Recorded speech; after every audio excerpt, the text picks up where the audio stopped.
Hello everyone, this is Santiago Vásquez. And I'm Martin Cervantes. And welcome to the DOTTE POD. Where communication truly matters. Truly matters. Truly matters. And you know what? I'm going to interrupt right now, okay? Because today it is a very special day. How is that? Because we're drinking coffee.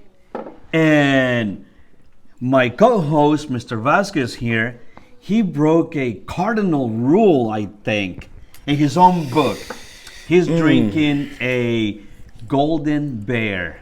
Someone that used to make fun of me for drinking lattes. Foo-foo drinks. But that's you know, what I call them, foo-foo drinks. But tell me, how is your foo-foo Perhaps drink? I'm a little bit insular and parochial regarding my coffee. Meaning, if I'm going to have a double shot of espresso, it has to be a double shot of espresso.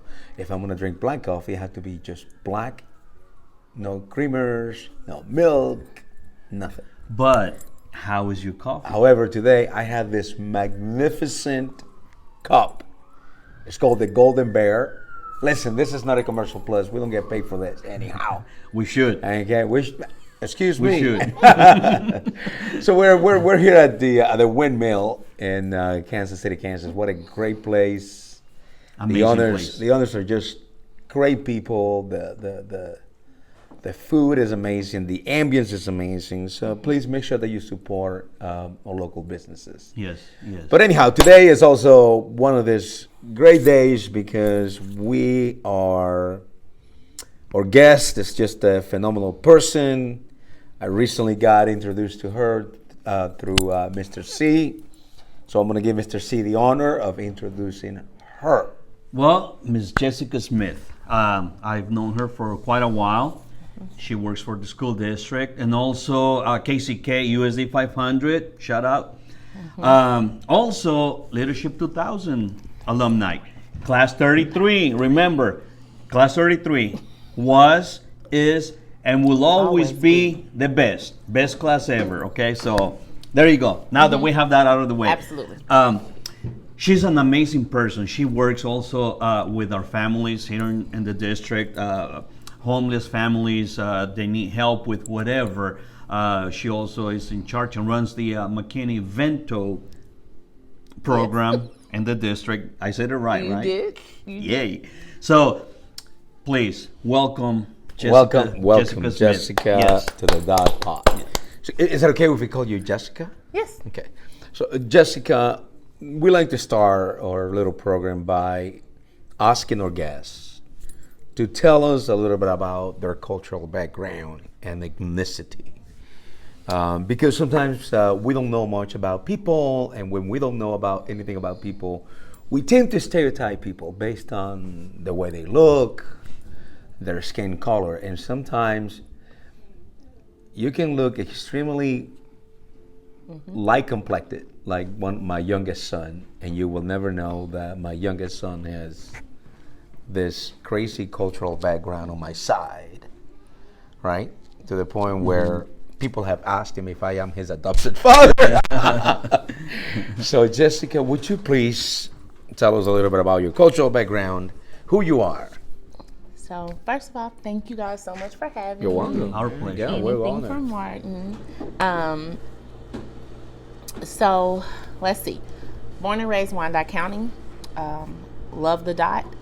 I am African American. I was, both of my parents are African American, but if you reach back a little bit further, we have a lot of Native American blood and some European blood in our family. But I was raised African American in Wyandotte County on 7th Street. Born and raised, proud DOTTE, proud of my culture, proud of my heritage. As I think my generation began to learn more and more about what it means to be African American, what it means to be Black in America. I'm hoping that I'm teaching my 13-year-old son how to be proud in our culture and how to better understand our heritage and what it means to be Black in America and to be a person of color in America. So my cultural background is a mixture of a whole bunch of stuff, but I was raised by my African American parents. So where did you go to school here in the DOTTE? I graduated from Sumner, class of '99. Oh, Sumner Academy. Saber. Yep, I was Yay. a Saber. However, I also like to mention my mother was a Sumner Spartan, so we like to carry on that legacy of Sumner. It wasn't always Sabers, it was Spartans to begin with. That used to be a high school, right? used to be Not Sumner High academy. School. Sumner High School. Okay. That's awesome. That is amazing. So what kind of a coffee are you drinking there? This coffee oh from my goodness. favorite place, Windmill KC, and the address is 840 South 55th Street. No, that is a commercial now. That's a That is a commercial now. commercial That's a now. commercial. But nobody paid me. I love it. No, my drink is the Maddox, and it is a blended coffee. I didn't drink cold coffee until I was here, and Leah so graciously pressured me to try it, and it was great. But it is the Maddox. It's blended. It's with white chocolate, vanilla, and caramel. Believe me, I was pressured today. They did a chicken wing on my back. I was Oh, like, I'm in no. But it's no, amazing. no. Let me And go. for those of you who don't like whole milk, it's got oat milk in it. It's great. Yes. Yes. Okay, so tell us a little bit about your journey after high school. What happens? What is it that you do? Lord, the journey after high school. We're going to start into like 25 now. So, when I graduated from Sumner, I decided that I wanted to do something that might only take a couple years of college versus the first 4 years. And so I decided to become a drug and alcohol counselor. Back then, in the early 2000s, it only required a certification.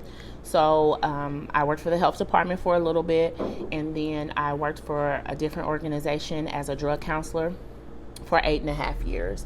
And so at that time, when I finished my career there, I was a licensed addiction counselor.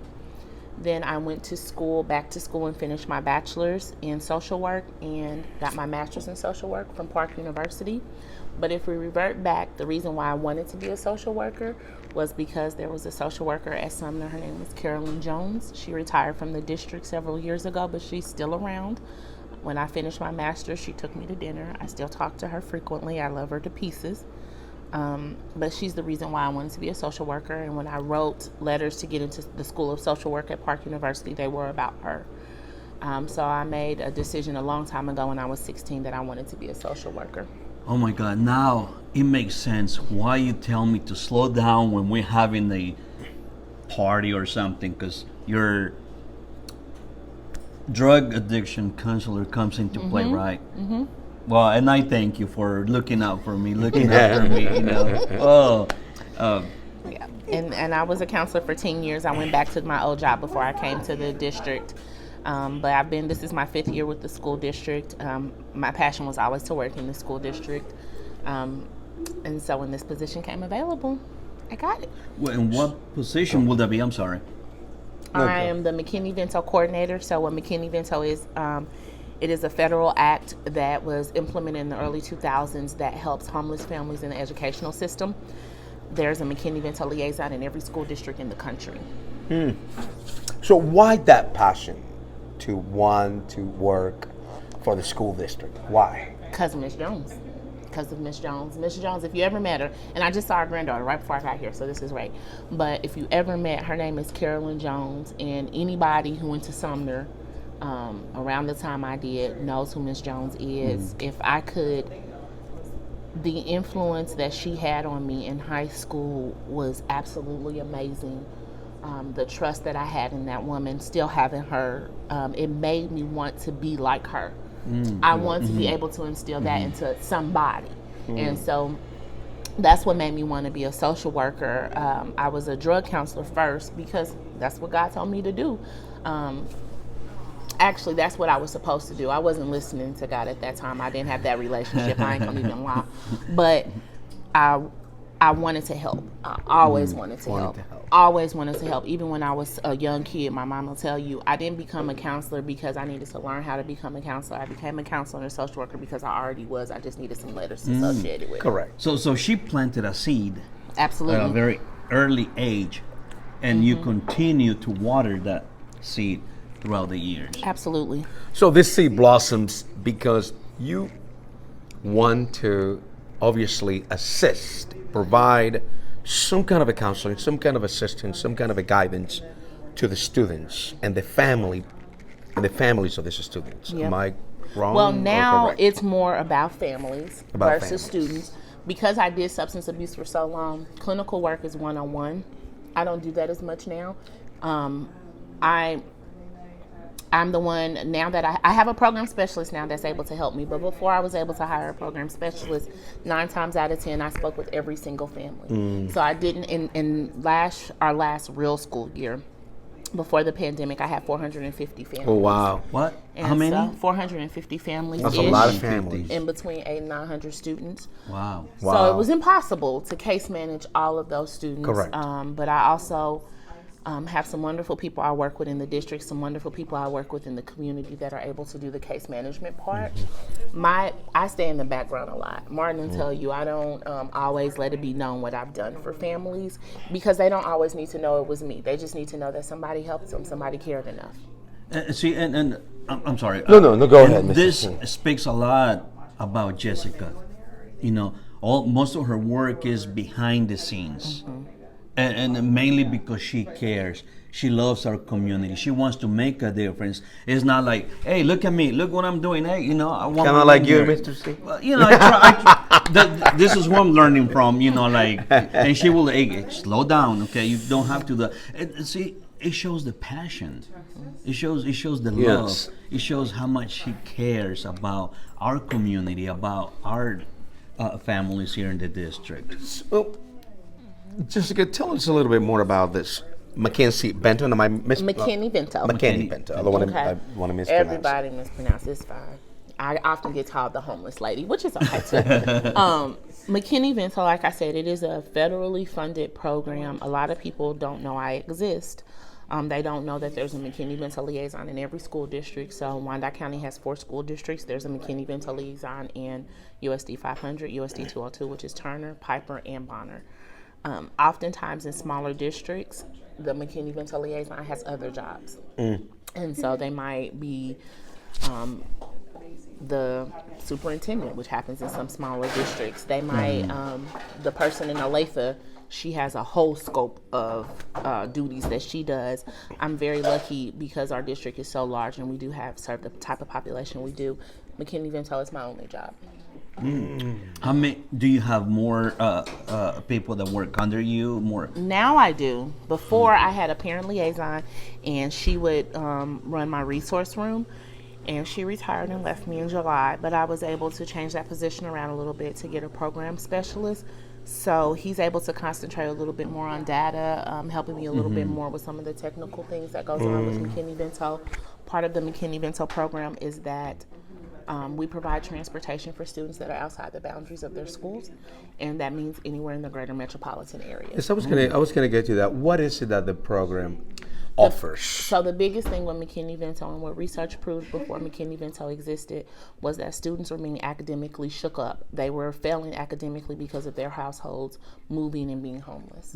They were no longer doing well because they're having to switch schools.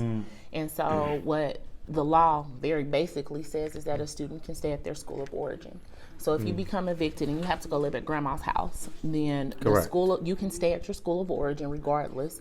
And the school of origin, that district is responsible for providing transportation back to school.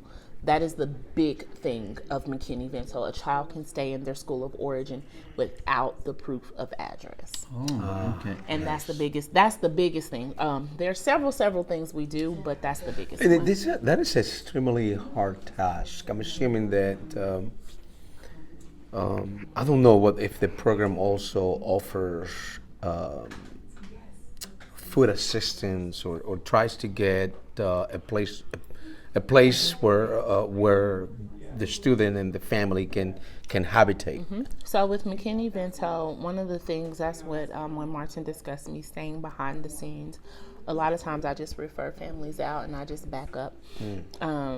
So I do work closely with the organization in Wyandotte County that at the beginning specifically worked with USD 500. Now they're working with every district in Wyandotte, which makes me happy. A program that supports our families. If the family successfully completes that program and the organization continues to have money available, have the funds available, they help with things like first month's rent, deposit, furniture, old BPU bills, old gas bills, everything, those things that create a barrier for a lot of our families to move into a new place. This organization helps to stop those barriers. They have a clothing closet. They have classes that helps the family learn how to maintain. I can provide things, me personally, I can provide things like uniforms for McKinney-Vento families, hygiene products. I do have some non-perishable foods. From time to time, I may have a gift card available. I have resources that can possibly pay for hotels, but hotels are not a solution to homelessness. There's a whole bunch of things that we have. The majority of my families get adopted for Christmas. I have Thanksgiving baskets that we provide. We take the girls prom dress shopping. I have a tuxedo shop that will provide tuxes for our boys. Through our donation funds, I buy cap and gowns for all of our seniors. We also, if the senior is unaccompanied, we can help them with the FAFSA, so they can be identified as an individual versus having to claim their parents. If they haven't seen their parents in 5 years, it's kind of hard. Did I say everything? Well, I think you forgot about Wyandotte Angels. I work with this wonderful organization called Wyandotte Angels, and whenever I need something, they bring it to me. It's great. Several of our small, one thing I do love about Wyandotte Angels, I mean, not to give my friend a plug, however, there's no red tape. No. I don't have to call Martin and explain and fill out a long list. I can call you and say, a family needs food. He's like, where at? I got you. And that's what happens in, Martin's not the only organization I work with. Wyandotte Angels is not the only organization. However, I must say it is one of the easiest ones to call. And I don't have to fill out a data sheet, which I understand when people need data because they got grants. You know, I get it. But sometimes we don't have time for that. Yeah, and the thing about Wyandotte Angels, everything that comes into our home headquarters is donated. You know, and we like to be transparent and letting people know where things are going. We take pictures, and you know, sometimes our other organizations that we partner with that will send us pictures. It's just to let our members know this is where everything is going, and we love to help you. We know that the great work you're doing for our county. So yeah. While doing this magnificent work that you do, did you try to figure out what led this family to become homeless? Yes and no. So one thing in social work you have to learn how to do is stay in your lane. So my lane is the education lane. I see. And so my job is to make sure the kids can go to school. And I have to remind people of that because people call me and be like, oh, I was told you could give me a house. No, I don't even have a house. I can't give you one. But what happens is my heart is a lot bigger than my eyes or my resource room that I have. I feel like that sometimes. I don't have very much. And so I ask the families because I need to know to a certain extent what led to this situation. If what's happened over the last several months when it was a seller's market, not a buyer's market in realty, what happened was landlords just sold the home. Landlords have way more rights in Kansas than tenants tend to have. So I had a family who had lived in the same home for 16 years. And the landlord sold the house and gave them 2 weeks to get out. So I asked them what happened because I need to know how to do that referral. Because with this referral, I'll send them to an organization I work with, but I'll say in the referral, hey, they probably don't need all the classes. I think mom was doing pretty good at adulting. This just factor in the thing. Do we have a problem with homelessness in the United States? Absolutely. On the way here, I was listening to NPR News. And NPR News advised that for the first time in the history of the United States of America, these are statistics that are kept by law enforcement agencies. More than 100,000 people in this country have died from an overdose. We have a problem with fentanyl in our country. Now, we have a large appetite for illegal narcotics. And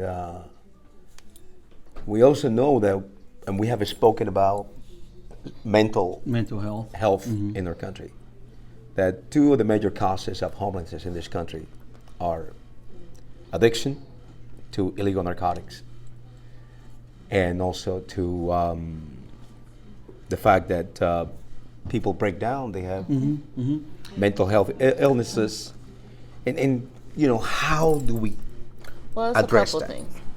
So I just had this conversation with another organization I'm hoping to work with soon. The idea of homelessness is not directed towards families. The idea of homelessness is directed towards individuals and family households without children. And I say that because the McKinney-Vento definition of homelessness is different than the HUD definition of homelessness. How different, if you don't mind? If I get evicted and I go live with my mama, McKinney-Vento considers that homeless because I'm doubled up in a house that's not mine because of hardship. HUD will not consider that homeless because I'm not living under a bridge, I'm not sleeping in my car. And the reason why I bring that up is because it's important for everyone to understand what homelessness means. And we take for granted what we have. And we take for granted that we're able to sleep in our own beds because somebody might be sleeping on grandma's couch. And it's like, well, at least they're not outside, but they also don't have their own. How would it feel as a child to not be able to go in your own room, your own bed, turn on your own TV, do homework in a quiet space, but you can't because you're at grandma's house and 10 other people are living there because everybody's having a hard time. We don't comprehend that as homelessness, and because our society does not, oftentimes money is not spent on that part of it. And so we first have to understand and recognize what it means to be homeless as a society. We have to recognize what those hardship means. And we have to recognize that it has been a generational situation that has been taught or not taught. That's a fact. Yes. That is a fact. Yes. That is a fact. Now, I became homeless 2 weeks ago, right? I have children, small children that go to USD 500. I owe BPU $1,500. Of course you do. I owe the TV cable, I don't know, a couple $100.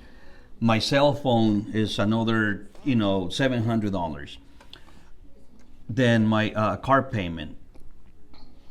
On top of not having a home, is there a limit of what McKinney-Vento can do to help a family? Is there a dollar amount that you limit And yourself? so let me be clear, and that's why people, I won't do anything that's a dollar amount. I'll keep your kids in school.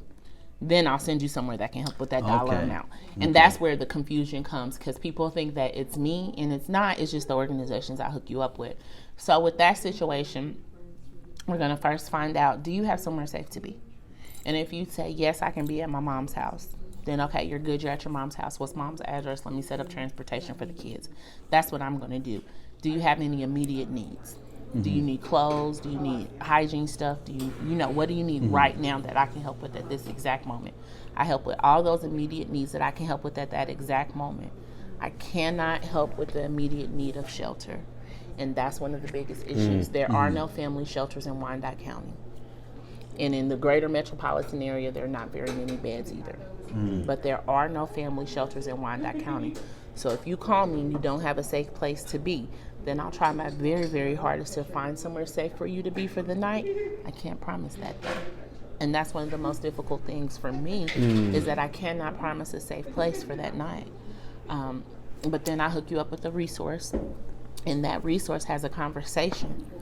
We're not about to help with that cable bill, don't nobody care. We're about to help with the light bill. We're about to try to see how we can, what happened? Do you have an eviction? Do you not have an eviction? Do you need a private landlord? Will you need help with application fees for apartments? Will you need help with first month's rent, deposit? If like one of the organizations I work with, you'll work with a caseworker. They'll say, well, maybe if we pay first month's rent and deposit, can you pay your BPU bill down? If you're at your mom's house, how long do you have to be there? Is it safe? Can you be there for 2 months? It's those questions that'll help. Okay. So do you look, when you look at this, at the families, when you look at the families that you're working with, and I don't know if you can speak about this, are this for the most part families in which the mother is single and taking care of the kids? For the most part, the father is absent, or the father is the one taking care of the kids. Is it unemployment that is also causing this, the homelessness? Are you looking into all that? And so, again, I ask all these questions because in the referral that I send, I try to put as much information. So the organization that I work with can help with the financial barriers. They help with employment. They have an employment services. Wow. They work closely with DCF if they need to apply for food stamps and cash assistance. They also work closely with child support in case the parent needs to apply for child support for the non-custodial parent. So all these wraparound services are provided with one organization that I work really closely with. This is a very complex, issue. Absolutely. Dear God. And, I mean, you know, it's- and this is the true definition what we always speak about. It takes a village. of course. You know, it's not just one person, but it's different individuals, different organizations helping our community. It's completes the village, you know, because we can't do it alone. We all need help at times. No, when a family enters this program, do they stay with you throughout the end of the school Yes. time that the child is in the school, or once you accommodate the family, I'm done, I gotta move on? A child will qualify for McKinney-Vento for the remainder of the school year. school year. The reason being is, let's say they become homeless in August and they find permanent housing in January. The kid does not have to leave their school of origin and still will be considered a break academically. So I will keep them at their same school for the remainder of the school year. But it kind of depends. Like if it's a little baby and it's a lot of transportation going on, then I might encourage them to, in January, go ahead and switch because it's the beginning of the second semester. It might, it's easier to switch. Things like that. So each family is very different, but they can stay McKinney-Vento for the remainder of the school year. But kind of depending on the situation, I might encourage the school of origin. The school connected to their address if that address becomes permanent. So you monitor that? Did you monitor them throughout the whole entire year, or just throughout the school year? The only? school year. So once summertime comes, there's no more. I'm there. They can call me if they need me. But if a family, they only are McKinney-Vento through the end of June. If they continue to require some help, they have to reapply July. In July. Every family. And so in June, I don't sign up new families. I do keep kind of a docket of who needs help in the summer, so I can reach back out to them in July to see if they need more help. So coming July, if they don't reapply, then they have to go to the school associated with that address. okay. Okay, assuming that you are able to, let's say you have a family that you help, and this family is provided with the help of these other organizations that you have. They are provided housing and employment, and they're able to pay their utility bills. Dear God, the utility bills are getting so expensive. Yep. Oh, Lord, energy should be a little bit more affordable. Sorry. And suddenly they're doing great for a year, and I have prevention Boom. services. and then for whatever reason, they collapse again. Well, what happens What is, happens? so it's a couple things. You can always reapply for McKinney-Vento if you are qualified. But I would prefer a family call me before they qualify again. If they're about to get evicted, if their light's about to get cut off, they can give me a call, and I have services that will help with prevention.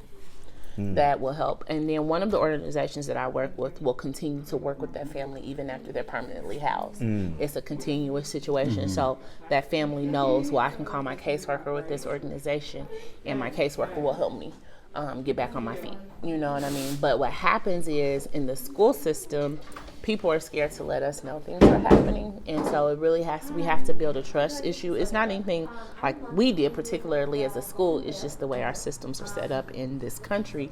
Families are nervous to reach out. So, I'm sorry, Mr. C, go ahead. You go ahead first. Do you have families that, like you said, they're afraid or scared to reach out to you because of maybe the young men or the students are U.S. citizens, but their parents don't have the proper documentation, or maybe there's I don't know, warrants for their arrest? Is that something that will keep them from reaching out to you? Yes. So undocumented families, families that are, it's not so much the warning part, but families that are undocumented and families that are afraid that we want to report them to DCF and that we want to take their kids. Especially when you hear the word social worker, the population that we work with, the urban core that we work in, oftentimes, social workers, the only thing they do is take your kids. Yes.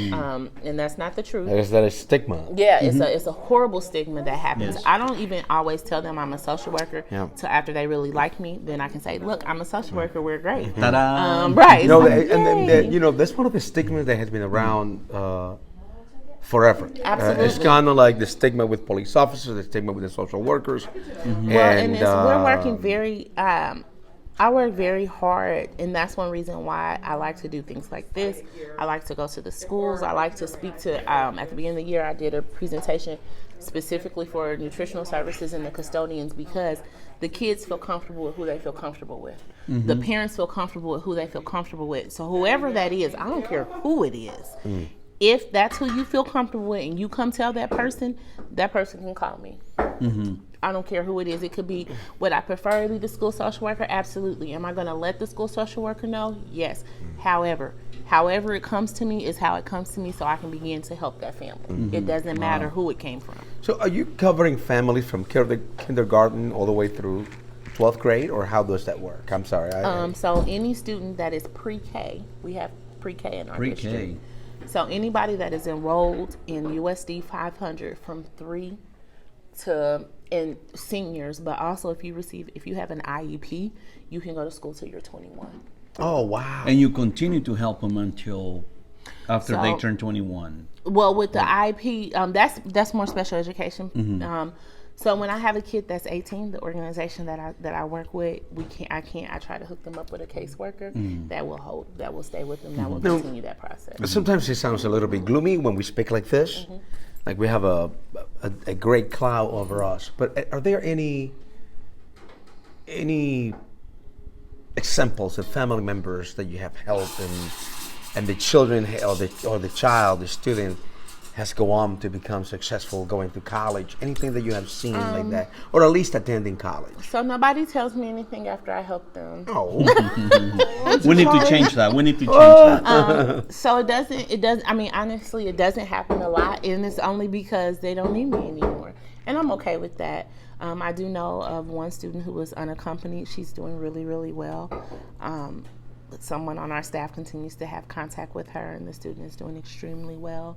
There are some families that have continued to be housed for the last 4 years because of the services that we've provided. Our village, not me, our village has provided. There are hundreds of families we've helped with Christmas, and that might seem, some people don't look at that as huge, but I'm going to tell you two of my favorite things. My Christmas party that a local law firm helps to do, and prom dress shopping. Those are my two favorite events because the smiles on the kids' faces is absolutely amazing. So I don't know the impact that I've had longevity. I assume some people I've helped, but what I do know is at that exact moment that child felt a peace and a happiness that I helped to create. Wow. And that's what's important. Yes. very nice. Very nice. Wow. That's Wow. awesome. This is, priceless. Yeah. So how do you help promulgate? How do you promulgate this program that you have? How do people find out about this program? So I'm working on it. I tell Martin and he tells everybody. No. So if you work for USD 500, you have to do a training that has my little face and a little video. And she's good at it. So I'm gonna have to come and work for District 500. So you have to do that. You have to do you have to watch my little face, but also the way I do it is I present to the social workers as much as possible. I talk with our parent liaisons and our faces, which are family engagement. Family is something. Our family engagement people, I talk to them. I do PDs are professional developments in the district. I try to go to as many different groups of people, whether a principal allows me to come to the school and speak to their staff, again, nutritional services and the custodial services. Whoever allows me to come talk, I'm going to come talk. whoever it is. If it's a community organization, if it's whoever it is, I tell them, and then people find me. Well, as you can see, we allow her to talk. We want her to talk. We want her to tell our community this is what's going on. And a lot of people are embarrassed to ask for help. Sometimes in our culture, men say, I can't ask for help. I'm going to provide for my family. Very tough. But sometimes we need a hand up. Not a hand down, but a hand up. And that's what she's doing for our family through the school district. And, she's the face of McKinney-Vento. You have a tough, it's a tough job because you have to love it because, you mentioned something that, it hits with me and Mr. C since we happen to be immigrants. When we have undocumented people, we have people from all over the world. Look, I have family members that all their biggest desire is to get $10, $20 a month from me so that I can send it to them so that they can eat in the country where I was born and raised. Their biggest dream is to come to the U.S. And so if you're born in the United States and raised in the United States and you struggle, imagine what these people that are coming in without the knowledge of the culture, without the knowledge of the language. It's very difficult. It's very difficult. We serve several families that are undocumented. One of the things that at one day I'll tackle, not this year, probably not next year, but what happens with a lot of our undocumented families is they don't have proof of address because the lease ain't in their name, the light bills aren't in their name. We have families that certain things need to be changed. I have a good one. You wanted a warm fuzzy? I won't mention names, but two kiddos came from a country, and their mom sent them here to flee the gang violence that was happening in their home country. Those two kiddos were taken in by an angel. And those babies, we got the call that they were sleeping in a laundromat. Maybe 2 years ago, 3 years ago, those babies are doing wonderful. They're still living with their angel. Yes. And they are doing great. Like, I almost tear up when I saw them. I was like, oh my God. They are doing amazing, and they've been through it. And that was the person who has them is it touched me to imagine this mom sending those two little ones away. In order for them to survive and have a better future. Listen, nobody wants to leave. Nobody wants to leave their country. Nobody. No one. If you want to have an understanding of what's going on around the world, read the history of your own country and read the history of those countries so that we can have a better understanding. You reinstate my faith in humanity. When I speak with people like you, I am grateful that I'm able to speak to you. I don't understand, and this is not politics, but I don't understand how we're going to spend gazillions of dollars to send a rocket into space where we can do this in this amazing blue planet. This living organism in which you and I live. I've always said, how can I go and clean up someone's backyard when I can't take care of my own? Yes. There's so much that we need to do here in our country. There's so many more things. And this is a great country. Done. Oh, this is a country where nobody says, I want to move to China or I want to move to Panama or Venezuela or Cuba. No. The dream of this El Dorado, the golden city is in the United States. Yeah, yes. And we're so grateful for people like you. Yes. Now, what does the future hold for you? What is it? What would you like to do? 5, we have some 10 things in the works. The next Wyandotte County mayor for Wyandotte County? No, not absolutely. You are a young I'm not lady. that young. A young lady. I'll probably retire from here. That's my goal. But my goal is to create. McKinney-Vento is very specifically for homeless families.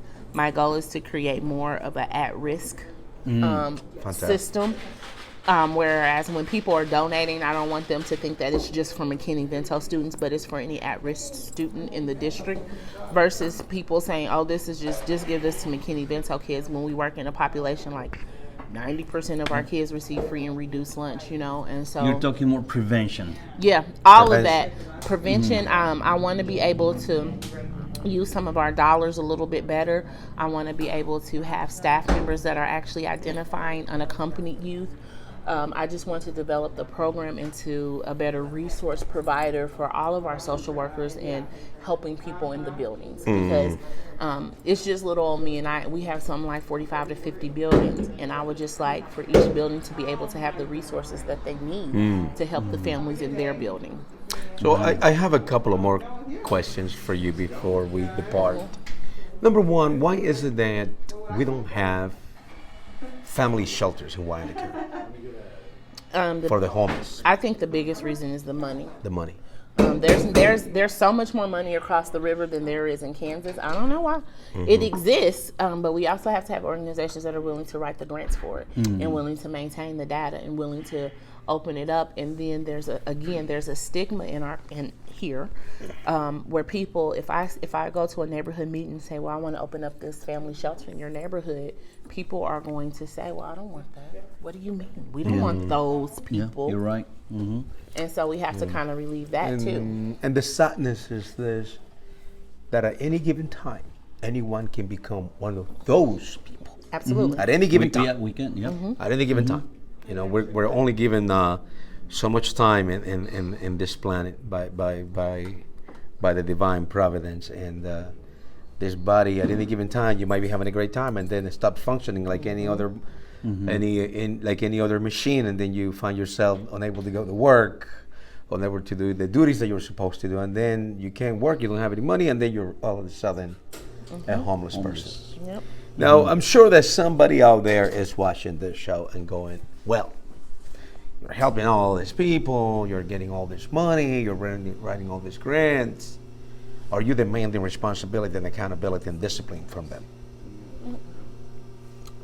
So if you're not demanding accountability and responsibility from the people that you're helping, how do you know that they're going to get out of this hole in which they find themselves? People ask me all the time all these questions. Well, and this is the thing again, and this is what people have to realize when you stay in your lane. So my lane is education. There we go. go. What I can guarantee is that I'm providing transportation for these students to attend school. If they do not attend school, they receive the consequences as any other student would. There we go. And so that's my lane. The organizations that I work with, they do hold their families accountable to a certain extent, but we can only do so much. Correct. And this is the thing. I do what I do because I love my job. I love my job. I cannot. Wait a second. You're not making like $250,000 a year? Absolutely not. But I love it. She's getting there, though. I'm getting close. But I do understand that I hold myself accountable for what I'm supposed to do. If the family does not do the same, I cannot hold myself accountable for their actions. Right. I gave you the tools. If you don't use them, it's up to you to use them. And so that's how we have to do. And I think in social services, we often carry that burden of, but they keep coming back, they keep doing this, they keep doing that. And what we need to do is develop the social service system better, because our families are doing what they know to do to survive. That's right. You know what I'm saying? A lot of times I use the word manipulate often, and I need to change that, because it's not necessarily that a family is manipulating. The family is doing exactly what they know to do to survive. Yes. And until we create a system that doesn't enable that behavior, we can't blame them for using a system how it's been developed to use. Yes. Well, how can that change, though? How can we create a better system? Slowly but surely. Like, part of it is teaching the helping people how to help appropriately. You have to understand the difference between empathy and sympathy. When you feel sorry for somebody, you're not necessarily helping them. When you empathize with them and you can relate to them, then you begin to give them tools to help them learn how to maintain. Nice. We have to change how we help people, and in order to do that, we have to train the helping people a little bit better than we've been doing.